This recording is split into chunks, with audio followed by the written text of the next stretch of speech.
S'io ben la parola tua intesa, rispuose del magnanimo quell'ombra, l'anima tua è da viltade offesa, la qual molte fiate l'omo ingombra, sì che d'onrata impresa lo rivolve, come falso veder bestia quand'ombra.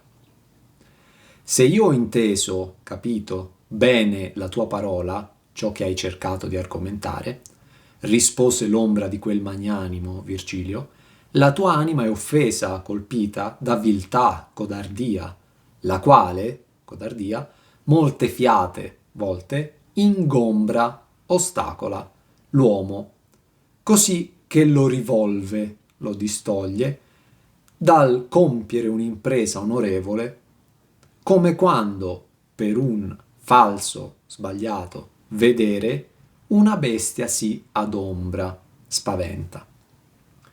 Risponde Virgilio, che ha ben capito, capisce e capirà ciò che penso e dico. Tu sei un codardo e la paura ti sta bloccando. Questa viltà tante volte è di ostacolo all'uomo e non gli fa compiere imprese onorevoli, in contrapposizione con magnanimo, che nell'etica di Aristotele è definito colui che si fa degno di imprendere e d'adoperare le gran cose. Gli spiriti magni del limbo in Inferno 4, tra i quali anche qui Virgilio, un altro definito magnanimo sarà Farinata in Inferno 10. Ombra rima di nuovo con ombra. Come altrove accade, è messa in rima la stessa parola con significati diversi e nel mezzo con ombra, che contiene anch'essa al suo interno la parola ombra. La parola ombra rima quindi con se stessa, ma nel mezzo è ingombrata dalla parola che contiene ombra, ottenendo l'effetto che le due ombra rimino ingombrate nonostante siano incorporee. Succede che una bestia, questa volta sì un animale in senso proprio, si spaventi quando all'improvviso gli pare di vedere falso, un qualcosa che non c'è, e si spaventi così tanto da non superare questo ostacolo, che è solo viltà, paura, qualcosa che non è da temere perché non può far male, per anticipare ciò che verrà detto tra poco. Magnanimo, Virgilio, e viltade, io, scritti in due versi successivi. Cito il convivio. Sempre lo magnanimo si magnifica in suo cuore, e così il pusillanimo, per contrario, sempre si tiene meno che non è. E ancora, viltà d'animo, cioè pusillanimità. Confronto un passo del Vangelo di Marco con ciò che ho scritto in questo periodo. 1. Gesù prese con sé Pietro, Giacomo e Giovanni e cominciò. Quindi anche lui è solo, cominciò, come io solo uno, ma contemporaneamente con altri, Pietro, Giacomo, Giovanni. Piccola nota autobiografica, Pietro, Jacopo e Giovanni sono nomi che ho dato ai miei figli maschi. 2. Gesù cominciò a sentire paura e angoscia, la mia anima è triste fino alla morte. Nel mio canto, l'anima tua è da viltade offesa. E in Purgatorio 1 Virgilio dirà di me, questi, io, non vide mai l'ultima sera, ma per la sua follia le fu sì presso, vicino, che molto poco tempo a volgere era. Insomma, anche io come Gesù fui preso dallo sconforto quando ero vicino alla morte. Infatti, mi ritrovai in una selva oscura che tant'è amara che poco più è morte. 3. Gesù disse al Padre, però non ciò che io voglio, ma ciò che tu vuoi, che ricorda il mio disvuol ciò che volle. Inoltre Virgilio lo chiamerò Padre, già in Inferno 8. 4. Il periodo dell'anno della sofferenza di Gesù e della mia è lo stesso.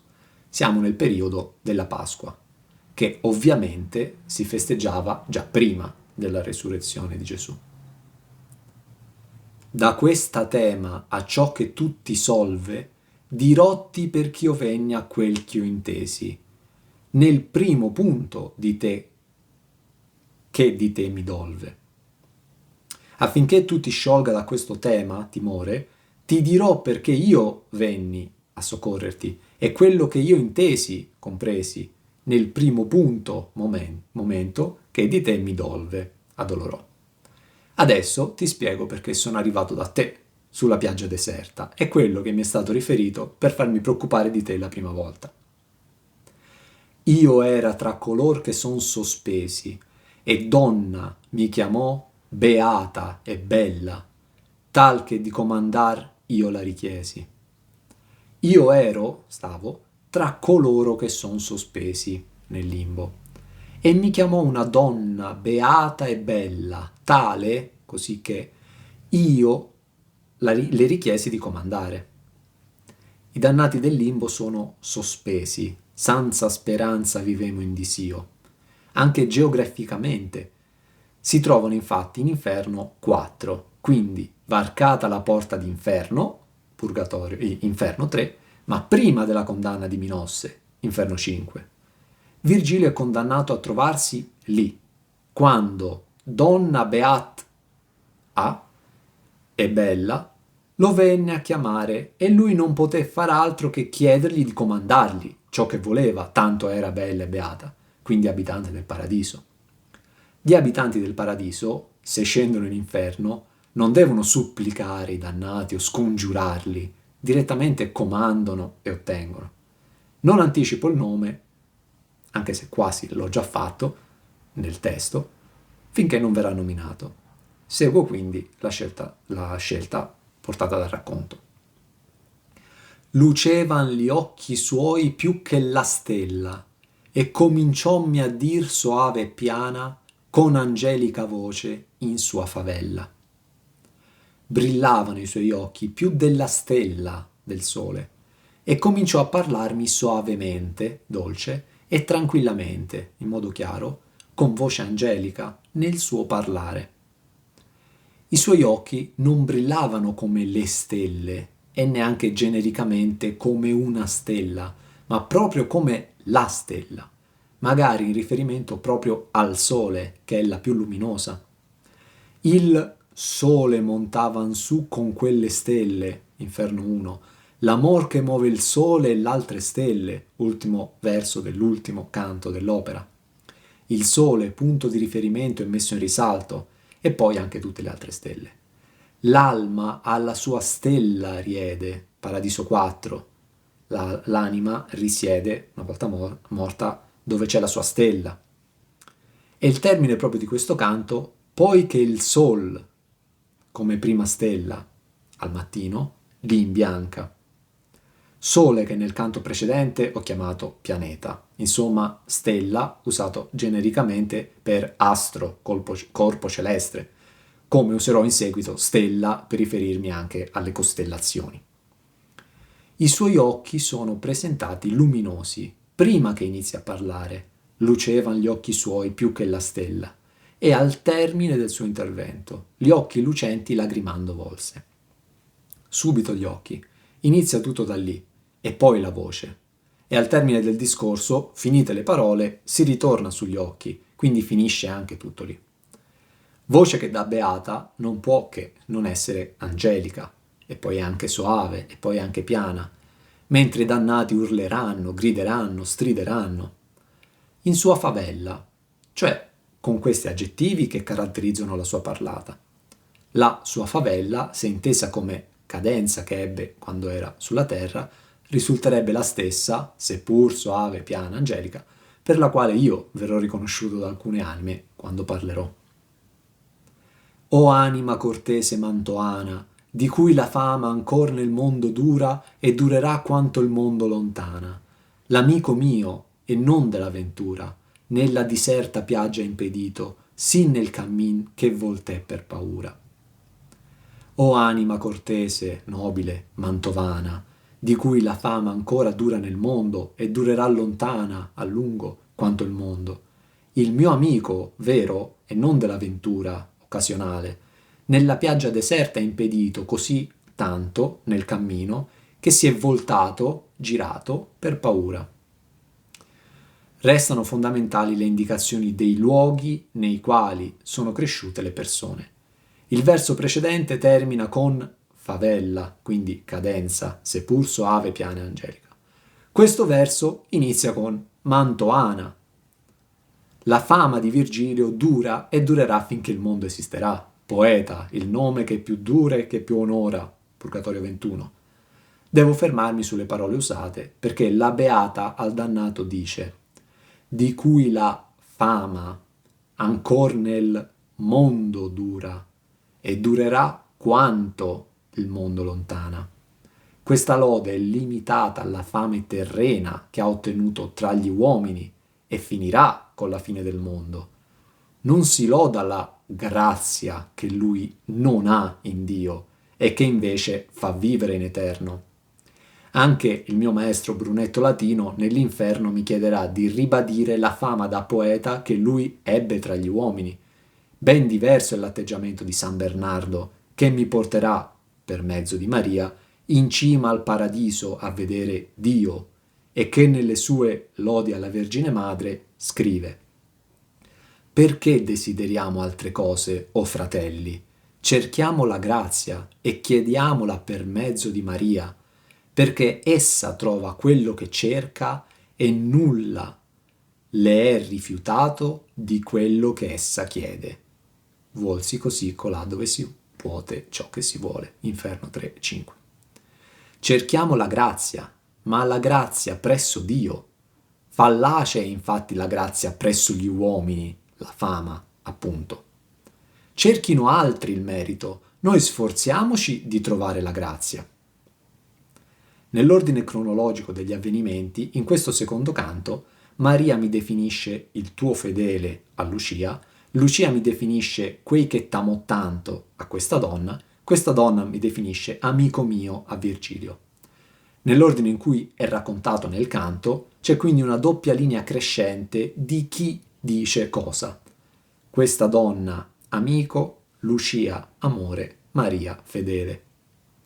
L'amico mio, vero, e non dell'avventura occasionale, anche se io mi ero smarrito e da lei dovrò essere rimproverato per questo, in Purgatorio 30, dove mi dirà: quando di carne, morta col corpo, a spirito ero salita, in paradiso, e bellezza e virtù cresciuta m'era, fu io a lui, a me, men cara e men gradita, e volse io i passi suoi, miei, per via non vera, che la verace via abbandonai. Immagini di ben seguendo false, selva oscura, che nulla promission rendono intera. Io sono amico di quella donna per davvero, non come dice Brunetto Latino nel favolello, così ho posto cura, compreso, qu'amico di ventura occasionale, come ruota, gira. Qual è il momento in cui questa donna mi venne indirettamente in soccorso, andando a chiedere aiuto a Virgilio? Quando ero impedito nella piaggia deserta, tra selva e colle, e mi voltai per paura. Vedi la bestia per cui io mi volsi? La lupa d'Inferno 1. Certo, la prima fiera, la lonza, impediva tanto il mio cammino chi fui per ritornar più volte volto, ma è l'ultima fiera, la lupa, che mi fece perdere la speranza dell'altezza. Risposi questo alla domanda postami da Virgilio: ma tu perché ritorni a tanta noia? Virgilio, ne ho conferma adesso, mi fece questa domanda per farmi personalmente rispondere, per farmi riflettere e prendere consapevolezza di cosa stavo facendo e verso dove stavo andando, dato che questa donna lo aveva già avvertito di tutto. Paura, in chiusura della terzina, anch'essa a ricollegare il suo discorso a ciò che è avvenuto nel primo canto. E temo che non sia già sì smarrito ch'io mi sia tardi al soccorso levata per quel ch'io ho di lui nel cielo udito. E temo non sia già così tanto smarrito che io mi sia levata, alzata, mossa, troppo tardi al soccorso, per quello che io ho udito di lui nel cielo, da Lucia. Nel cielo è giunta voce a questa donna di quanto fosse smarrito sulla terra questo amico. E lei si è subito mossa per soccorrerlo, andando dove si trova sospeso il poeta Virgilio. Anche questo affinché questo vada a recuperarlo. Ma forse è già troppo tardi. I beati hanno una visione totale del futuro, quindi la donna, volendo benevolmente indurre Virgilio all'intervento che gli chiede, gli prospetta una situazione di incertezza e di pericolo piuttosto che un programma prestabilito. Or movi e con la tua parola ornata e con ciò che a mestieri al suo campare l'aiuta sì chi ne sia consolata. Ora muoviti, va, e con la tua parola ornata con ornamenti e con ciò che a mestieri sia necessario al suo campare sopravvivere, aiutalo, così che io ne sia consolata. Movi, continuano i verbi di movimento, una costante dal primo verso dell'inferno fino all'ultimo del paradiso. Più si va in alto e più il movimento aumenta, quindi si muoveranno tanto anche le prime anime che incontreremo in inferno, mentre l'immobilità glaciale la troveremo nel suo fondo. Sempre, ancora una volta, per ribadire la lentezza della materialità e la velocità dell'immaterialità. La parola ornata di Virgilio in Inferno 26, lui stesso dice «quando nel mondo gli alti versi scrissi», mentre la risposta di Ulisse viene descritta come orazion picciola. Insomma, con la tua parola e con ciò che puoi, aiutalo così che io ne sia consolata. Ricordiamoci che sta parlando una beata che vive e vivrà in eterno in paradiso.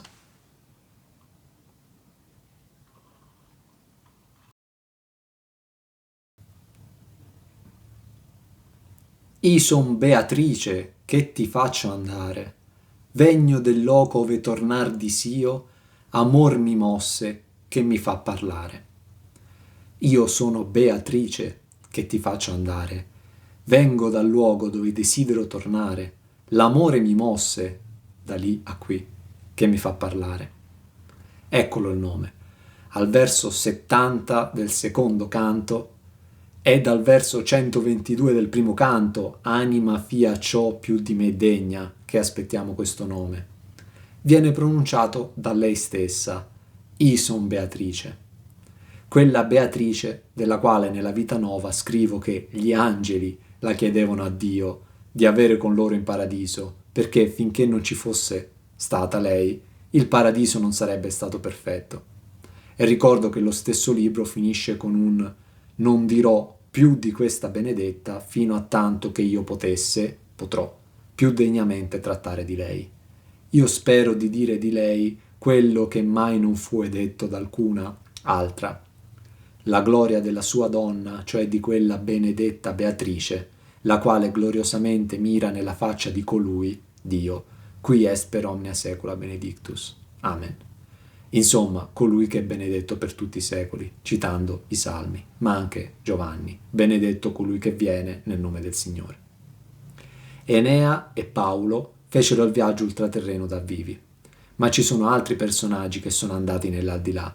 2 di questi sono scesi proprio nel limbo per salvare specificatamente qualcuno, e Virgilio li ha visti entrambi. Per seconda Beatrice, per salvare me, e per primo Gesù, che era morto ma poi risorgerà, riguardo al quale in Inferno 4 Virgilio dice: io era nuovo in questo stato, nel limbo, quando ci vidi venire un possente con segno di vittoria coronato, il Cristo.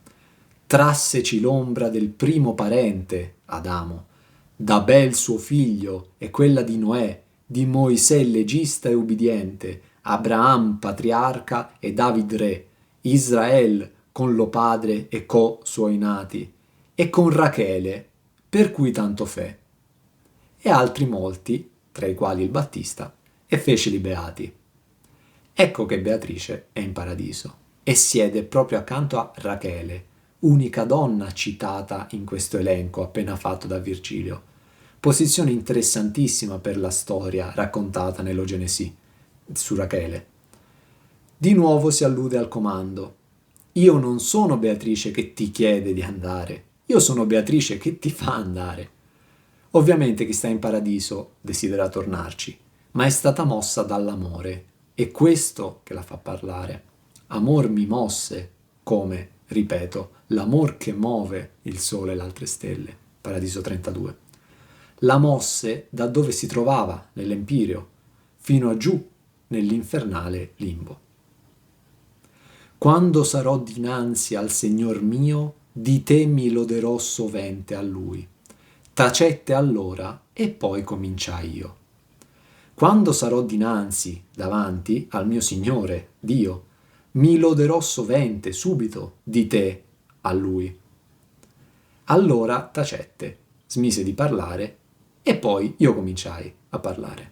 Virgilio. Quando tornerò in paradiso andrò subito da Dio, e di Virgilio mi loderò. Interessante la costruzione della frase, dato che non c'è scritto io, Beatrice, ti loderò, Virgilio, ma c'è scritto di te, Virgilio, io, Beatrice, mi loderò. Soavente, come vi era l'urgenza di aiutarmi, Beatrice sente l'urgenza, una volta che sono stato aiutato, di lodare. Detto ciò che doveva dire, sempre soave e piana, con angelica voce in sua favella, tacette, e allora Virgilio rispose: O donna di virtù, sola per cui l'umana spezie eccede ogni contento, di quel ciel ca minor li cerchi sui, tanto m'aggrada il tuo comandamento, che l'ubidir, se già fosse, m'è tardi. Più non te vuò ch'aprirmi il tuo talento. O donna di virtù, virtuosa, sola attraverso la quale la specie umana eccede, va oltre, supera ogni altro contento contenuto, di quel ciel, il primo della luna, che ha i cerchi più piccoli degli altri. Tanto mi aggrada e gradito il tuo comandamento, che di ubbidire, se già l'avessi fatto, mi risulterebbe comunque in ritardo. Non ti occorre altro, per essere ubbidita, che aprirmi, manifestarmi il tuo talento, desiderio. Per cui, cioè attraverso cui, come il per me sia di Virgilio del canto precedente, che della porta infernale del canto successivo. Attraverso questa donna virtuosa e ciò che rappresenta, le dottrine spirituali, l'uomo si innalza oltre il cielo più piccolo che circonda la terra. Le prime parole rivolte in prima persona a Beatrice tanto ricordano le prime che Boezio rivolge in prima persona alla donna filosofia quando gli apparve nella De Consolazione Filosofie. Anche la situazione generale viene richiamata. L'antico vigore fece ritorno, Eneida 4 e anche Purgatorio 30. Stan sospesi. Dall'alto si sparge sulla terra la notte. Dissoltesi le nebbie dell'angoscia, mi sentii immerso nel sereno e recuperai le mie facoltà in modo da riconoscere l'identità di colei che mi curava. Appena ebbi rivolto gli occhi a lei, nella cui casa mi ero intrattenuto fino dalla giovinezza, la filosofia. Come mai, dissi, tu, o maestra di tutte le virtù, sei discesa dalla tua alta dimora celeste per venire nella solitudine del mio esilio? E lei risponde: come potevo abbandonarti, o mio discepolo, e non dividere con te, partecipando al tuo travaglio? Non era ammissibile che la filosofia lasciasse senza compagnia un innocente nel suo doloroso cammino. Anche presso gli antichi io ho dovuto ripetutamente sostenere grandi battaglie. Come fa Virgilio, un pagano nato prima di Cristo, a sapere che solo attraverso questa donna l'uomo si innalza? Beh, perché lui risiede nel limbo tra spiriti magni, ma ha già visto coi suoi occhi chi viene salvato e da chi. E questa donna lo sta facendo, di nuovo. Per ricordarsi l'ordine crescente dei cieli, caratterizzati da un pianeta, un astro, una stella, secondo la visione tolemaica, basta pronunciare i giorni della settimana, uno sì e uno no. Quindi il primo, il più vicino alla Terra, e poi andando a salire, è Luna di Mercurio di Venere di Sole di Marte di Giove di Saturno di. Riguardo al senso allegorico, solo attraverso Beatrice e quindi solo attraverso le dottrine spirituali l'intera specie umana riesce a superare il cielo più piccolo che contiene la materialità terrestre. Virgilio era così in attesa di obbedire ai comandi di Beatrice che, anche se avesse già obbedito prima che lei gliel'avesse posti, si sarebbe sentito comunque in ritardo. Però non riesce a trattenersi dal porgli una domanda. Ma dimmi la cagion che non ti guardi dello scender quaggiuso in questo centro, de l'ampio loco ove tornar tu ardi. Ma dimmi la causa per la quale non ti guardi, preoccupi, dello scendere qua giù in questo centro, terra e voragine infernale, dall'ampio luogo, il paradiso, l'empirio, i più alti dei cieli, dove appunto lei è seduta nella rosa dei beati, dove tu hai ardire, forte desiderio di tornare. Insomma, perché non sei preoccupata di scendere dal paradiso fino a dentro la fossa infernale? Doppiamente centro, perché la Terra è al centro dell'universo e la fossa infernale arriva fino al centro della Terra. Secondo e terzo verso che iniziano entrambi con del, ma che poi sono in perfetta antitesi. Uno parla di scendere qua giuso in questo centro, andare in giù in questo posto basso, delimitato, l'altro parla di ampio loco ove tornar tu ardi, tornare in su, in un ampio luogo quasi indefinito per grandezza, chiamato di nuovo ampio in Purgatorio 26, il ciel che più ampio si spazia. Arde, di tornare, brucia, di tornare. Una Beatrice della quale al suo incontro in Purgatorio 30 scriverò «Conosco i segni dell'antica fiamma». E anche nella vita nuova, fin dal primo suo incontro, quando avevo 9 anni, scrivo «Apparve vestita di nobilissimo colore, umile, onesto, sanguigno». Da che tu vuoi saver cotanto addentro, dirotti brevemente mi rispose, perch'io non temo di venir qua entro. Dato che tu vuoi sapere cotanto dentro e a fondo, ti dirò brevemente, mi rispose, il perché io non temo di venire qua dentro. Io vorrei che tu partissi, Virgilio, data l'urgenza della missione, ma dato che tu vuoi sapere così in profondità perché non ti guardi dello scendere qua giuso, ti rispondo il perché un abitante del paradiso non ha paura di scendere all'inferno. Beatrice scende solo nel limbo, che si trova in Inferno 4, nella mia opera, ma in Inferno 9, quindi più in giù, più profondamente ovviamente, descriverò la discesa di un messo celeste, quindi un altro abitante del paradiso, che sarà preoccupato soltanto dal cercare di togliersi dal naso con la mano la puzza che proviene da lì. Temersi dee di sole quelle cose ch'hanno potenza di fare altrui male, dell'altre no, che non son paurose. Si devono temere solo quelle cose che hanno potenza, capacità di fare altrui, a ciascuno ma anche ad altri, male, delle altre no, perché non sono paurose. Avere paura di ciò che può fare male a chiunque. Beh, in Inferno 1 scrivo che questa bestia per la qual tu gride di paura, non lascia altrui, ciascuno, passare per la sua via, ma tanto non pedisce che l'uccide. E anche il sole mena dritto altrui, chiunque, per ogni calle. Sul senso letterale, questo significato è giustificato dalle parole di Aristotele e da quelle che pronuncerà adesso Beatrice, che non è ciascuno, ma è fatta da Dio. Quindi le fiamme infernali neanche la sfiorano, ma scavando più nel profondo e nel polisenso, altrui diventa una parola molto interessante. Di fare altrui male. Quindi anche letteralmente può significare di fare ad altri male, non a se stessi. Lo spiego nel convivio, citando solo all'inizio, per poi, come spesso faccio, completarlo e farne pensiero mio, lo sesto libro dell'Etica di Aristotele. E infatti alla fine ci aggiungo la Bibbia, nello terzo libro degli Regi.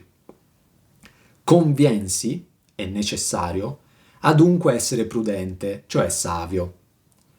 Impossibile è essere savio a chi non è buono, e però, perciò, non è da dire, chiamare, savio chi con sottratti e con inganni, azioni rivolte ad altri quindi, procede, ma è da chiamare astuto, come il serpente nell'Ogenesì, che sì, così, come nullo, nessuno, dicerebbe, chiamerebbe savio colui che si sapesse bene trarre e portare della punta d'uno coltello nella pupilla dell'occhio, così non è da dire savio quelli che ben sa una malvagia cosa fare, la quale facendo prima sé che altrui gli altri offende. Sebbene si mira, guarda, dalla prudenza vengono i buoni consigli, li quali conducono sé e altri a buon fine. Insomma, come non è saggio chi si infila da solo un coltello nell'occhio, quindi una cosa che farebbe male ad altrui, inteso a ciascuno, tranne a chi è spirito incorporeo come Beatrice, fatta da Dio, non è saggio nemmeno chi fa una cosa malvagia ad altrui, inteso come ad altri, perché anche in questo caso prima sé stesso, sempre che altrui gli altri offende. I son fatta da Dio, sua mercè, tale che la vostra miseria non mi tange, né fiamma desto incendio non m'assale. Io son fatta da Dio, sua grazia, tale che la vostra, di voi dannati, miseria non mi tange, non mi sfiora, né fiamma di questo incendio non m'assale. Io sono una fattura di Dio, sono fatta da Dio, non sono quindi, come tra l'altro ciascun altro essere umano, una sua creatura, creata da Lui. Dio ha creato solo cose immateriali. Maria, in Paradiso 33, è definita umile e alta più che qualunque creatura spirituale, ma rimane, e le parole rimano appositamente tra loro, colei che l'umana natura nobilitasti sì, che il suo fattore, Dio, non creatore, non disdegnò di farsi sua fattura, Maria, non creatura. Insomma, anche Maria è stata fatta dal fattore, non è stata creata dal creatore. Insomma, tutti siamo fatti da Dio, ma nel suo caso Beatrice è anche beata, quindi la miseria dei dannati neanche la tange. Tange. Evidenzio l'attenzione delle parole scelte. Non è che genericamente non la tocca, ma specificatamente non la tange, quindi neanche sfiorata in un solo punto come fa appunto una retta tangente su un cerchio. Quindi figuriamoci se la fiamma di questo incendio la possa assalire. Due richiami scritturali dal Vecchio Testamento. Il primo dal Libro della Sapienza. Le anime dei giusti, invece, sono nelle mani di Dio, nessun tormento le toccherà. E Isaia. Quando camminerai in mezzo al fuoco non sarai bruciato e la fiamma non ti consumerà.